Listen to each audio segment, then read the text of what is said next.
नमस्ते दोस्तों। आज हम एक्सेल के यूज़र इंटरफेस को डिटेल में समझेंगे।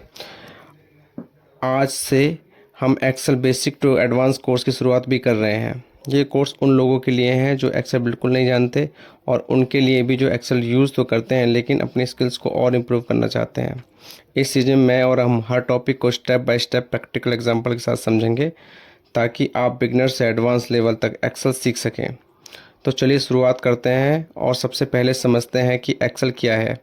उसके बाद हम एक्सेल यूजर इंटरफेस के हर सेक्शन को डिटेल में समझेंगे। माइक्रोसॉफ्ट एक्सेल एक स्प्रेडशीट सॉफ्टवेयर है जिसे डेटा को स्टोर, ऑर्गेनाइज, कैलकुलेट और एनालाइज करने के लिए यूज़ किया जाता है।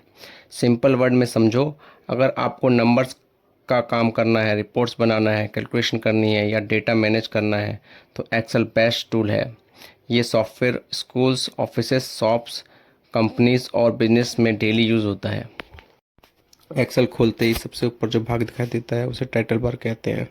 यहाँ वर्कबुक का नाम दिखाई देता है, जैसे बुक 1, सेल रिपोर्ट आदि। यदि आपने फाइल सेव कर रखी है तो उसका नाम यहाँ दिखाई देगा। Quick Excel tool bar, title bar के बाईं ओर क्विक एक्सेल टूल बार होता है। यहाँ कुछ कॉमन कमांड्स होती हैं, सेव, अंडो, रीडो। आप अपनी ज़रूरत के अनुसार और कमांड भी जोड़ सकते हैं। फाइल टैब, रिबन के सबसे बाईं ओर फाइल टैब होता है। यहाँ से आप न्यू वर्कबुक बना सकते हैं, फाइल ओपन कर सकते हैं, सेव और सेव एज कर सकते हैं, प्रिंट निकाल सकते हैं, एक्सपोर्ट कर सकते हैं, एक्सेल ऑप्शंस खोल सकते हैं। रिबन, फाइल टैब के नीचे रिबन होता है। रिबन एक्सेल का सबसे महत्वपूर्ण भाग है। इसमें सभी कमांड अलग अलग टैब्स में व्यवस्थित रहती हैं। होम टैब, होम टैब सबसे ज़्यादा इस्तेमाल होने वाला टैब है। इसमें clipboard group, cut, copy, paste, font group, font style, font size, bold, italic, underline, font colour, alignment group, left align, centre align, right align, merge and centre, wrap text, number group, currency, percentage, decimal control, editing group, sort, filter, find and replace, auto some.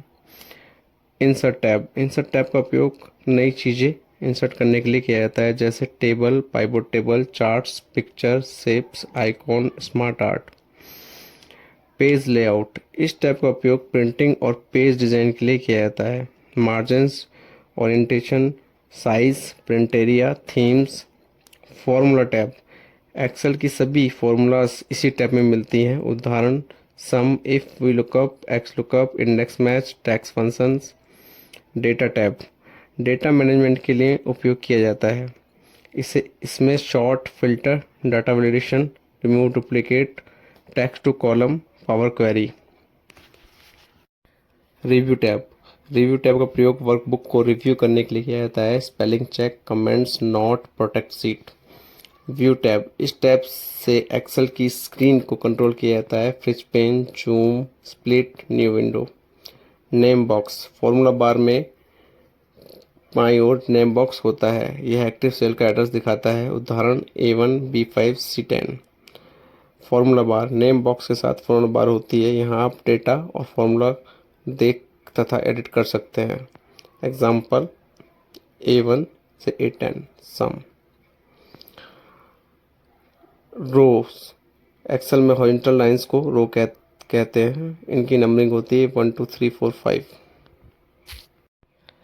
Columns, vertical lines को columns कहते हैं। इनकी naming होती है ABCDE। Cell, रो और column के मिलने से सेल बनता है। उदाहरण A1, B2, C5। यहीं पर हम डेटा एंटर करते हैं। एक्टिव सेल, जिस सेल का वर्तमान में कर्सर होता है उसे एक्टिव सेल कहते हैं। उसके चारों तरफ बॉर्डर दिखाई देता है। वर्कशीट टैब, नीचे शीट 1, शीट 2 आदि दिखाई देती हैं। इन्हें वर्कशीट टैब कहते हैं। आप नई सीट जोड़ सकते हैं, रीनेम कर सकते हैं या डिलीट कर सकते हैं।